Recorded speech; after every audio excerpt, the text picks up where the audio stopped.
just before you do that, I'm not trying to, steal whatever. When I was showing my coil, it was right at the moment where you were saying cross section or lattice. So, by all means, man, go for this. We need to do cross section back to the lattice. Excited. Yeah, so we got to figure out the exact angle that we need between different sections of the wire, just to make sure that we have the highest likelihood of it happening.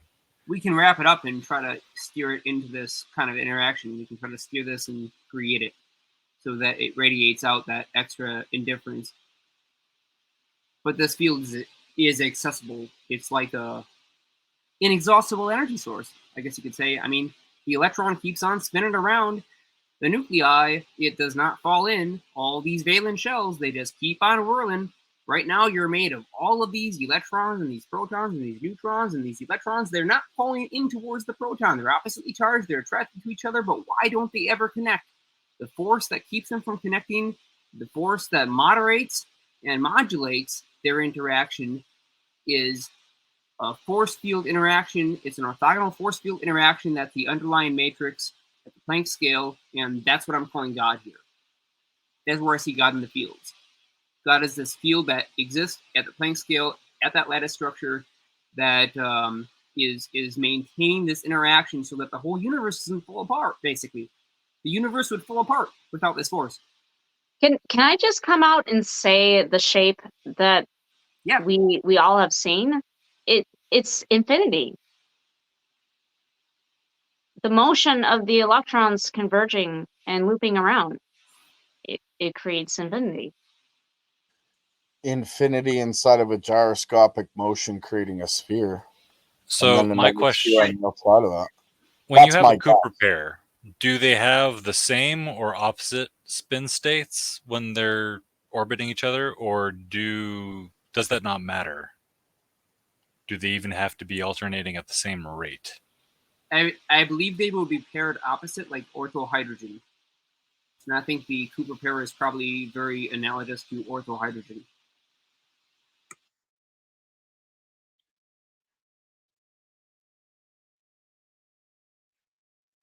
You really hit the toughest questions, Jeremiah, because the standard model cannot explain what you're talking about either. And I was trying to hypothesize that maybe an electron in motion emits a magnetic field that repels it from the proton or something like that, but I don't know. I'm not at that level yet. Well, are you familiar with a ball-bearing motor? Right, there it is. That's a perfect example of this extra force. That's a perfect example of exactly how this happens. The ball-bearing motor is a demonstration that this occurs. Yeah, Eric, I've seen it. Eric Dollar did that. Is that like the balls on the outside of the circumference of the system itself? So you have a shaft and you have ball bearings, like the normal kind of metallic ball bearings that you're thinking of, right? Two little discs that have balls between them. And so you have the current that's running through these ball bearings, through the shaft and all the way to the other end. And the interesting thing about it is that when you spin it, it'll just keep accelerating in that direction, but you can start it up in either direction without changing the polarity. It's just whichever direction you start. I've also heard too, you can run it any direction. It does demand a lot of current to make that motor work. I've seen it work. Eric Dollar's got a video what he did with Chris Parson, and they actually demonstrated that on stage. So it only takes about 6 volts, but it needs about 6 to 10 amps to actually make that ball bearing motor work. Maybe I should flip this. Yeah, let's do that. All right, so that was the winding machine. Now, I see now that winding machine makes so much more sense. Adam and I had both talked about that. So, this orthogonal motion creates a certain type of shape, a field geometry when an electron jumps from one point to the other. So let me just flip over to this page here, and let's just see. So I had a vision the other day. I seen this symbol. I seen a repeating series of these symbols, field aligned. In my mind, this vision represented coherent matter. I don't know what the heck that symbol means or what it is. I didn't know at the time, but it is slowly beginning to make a whole lot more sense. And there are just different ways and modes of this type of field interaction. So I'll go on here. So this is the latest. And I'll walk you through this. So here we go. Crazy guy vision, right?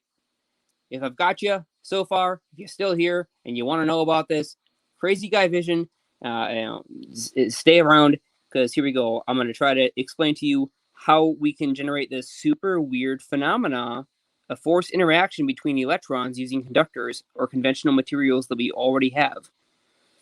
And after, I'll tell you the story of how I discovered this and what actually led up to this sort of vision or this breakthrough, if you will. And I could be wrong. I just want to throw that out there too. I could be totally wrong. I may be incorrect about my analysis of this. I may have not gotten the right conclusions, but here we go. So if we're looking at this thing here as a wire, this is a wire. Looking at its, cross-sectional area, it's facing down in a direction. So we have one wire facing basically like this. And then we have another wire orthogonally placed 90 degrees like this. Now, in this case, these two wires are insulated.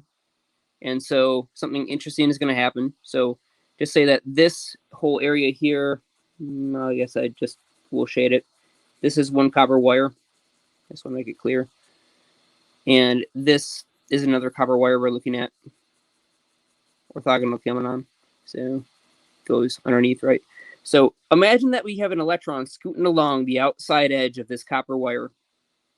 There are plenty of protons and neutrons, plenty of nuclei in the crystalline lattice of this wire to carry this single electron that we're going to concentrate on for this example. The single electron, this is a free electron, a true free electron, meaning that it's not bound in the valence shell of any atom. It does not just simply jump completely coherently from one atom to another. It can easily glide between them. It's just a little bit dislodged. It's a free electron. So it's moving along this wire. It wants to go its merry way and head straight down it along the same path along the bottom side in orientation to this other wire here. But as it does, there happens to be a second electron in this other wire that is crossing orthogonally at 90 degrees. So you have a cross point between these two wires. And right at this cross point here, what's going to happen is the electron flowing down this main wire, it's going to experience the electric field repulsion because of its relativistic velocity. It's moving faster than the constituent protons inside the nuclei of these atoms that are composing this copper wire in this example here. So this nuclei, the electron is going to basically be repelled away from this other free electron in this other conductor, and it's going to take this pathway. As it's moving along, it gets pushed away because this other electron comes in, and it takes this orbital long loop path. The pathway, when looked at from the side, forms this shape.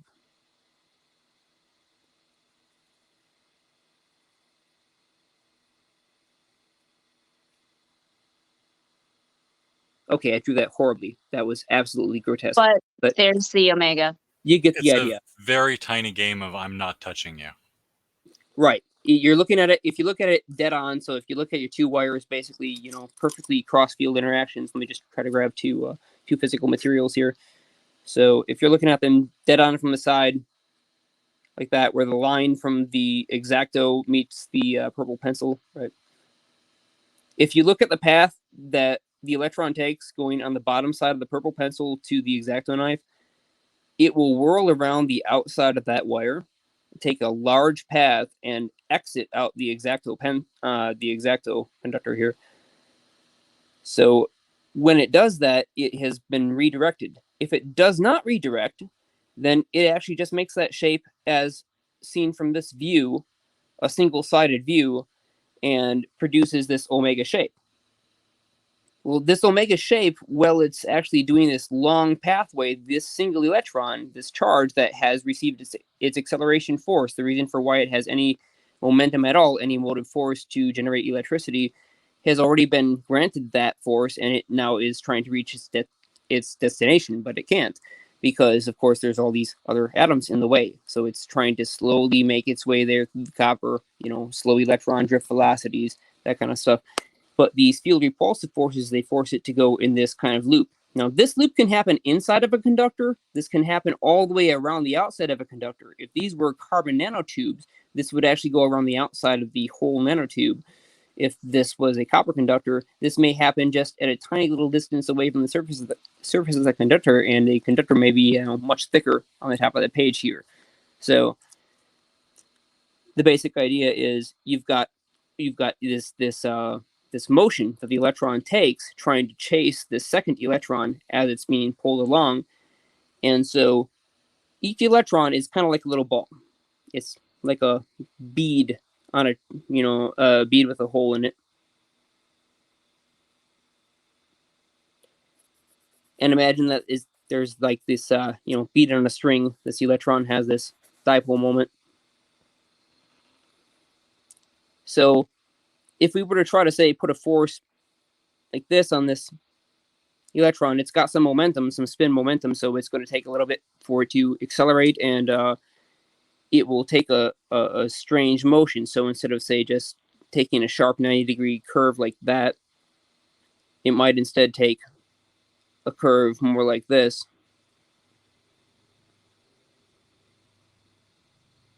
Or it does a little loop because of its spin, because this has momentum.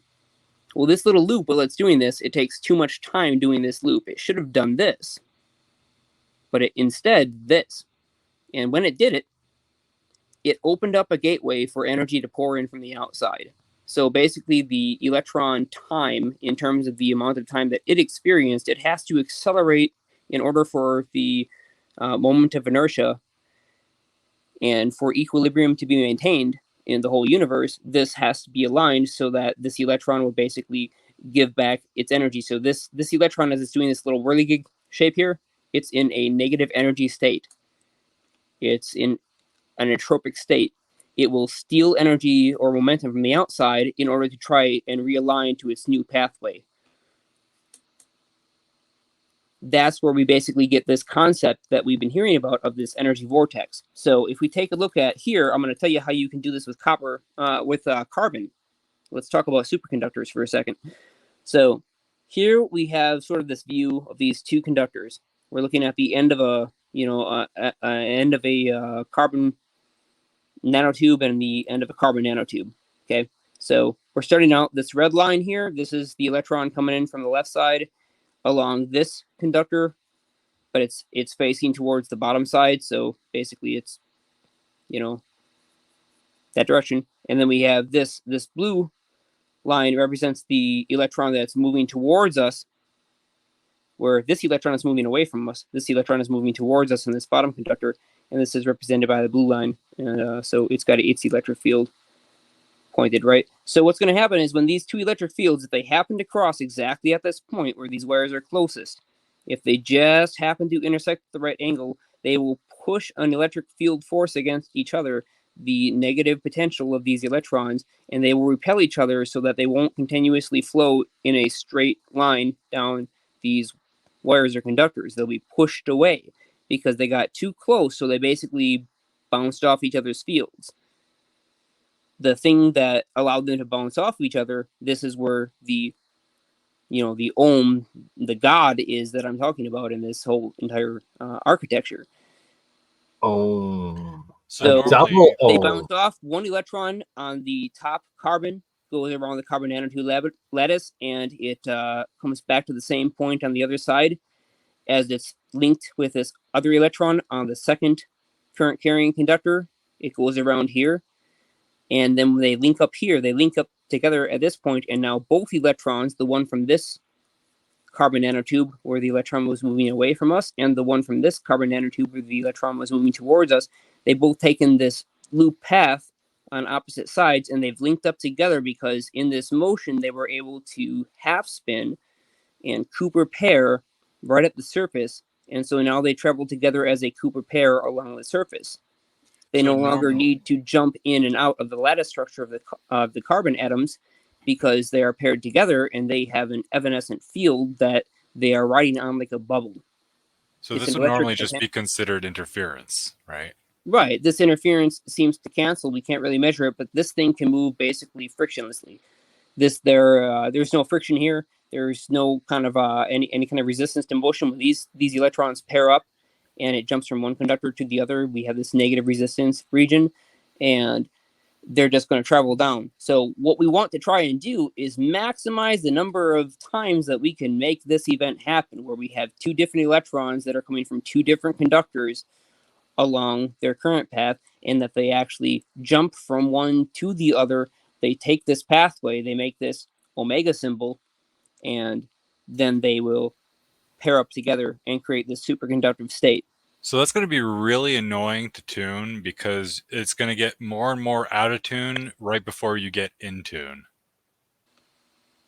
Right. So just imagine like if you had a spring, and this is probably the easiest way to imagine how my brain finally backwards interpreted this motion when I was thinking about it earlier today.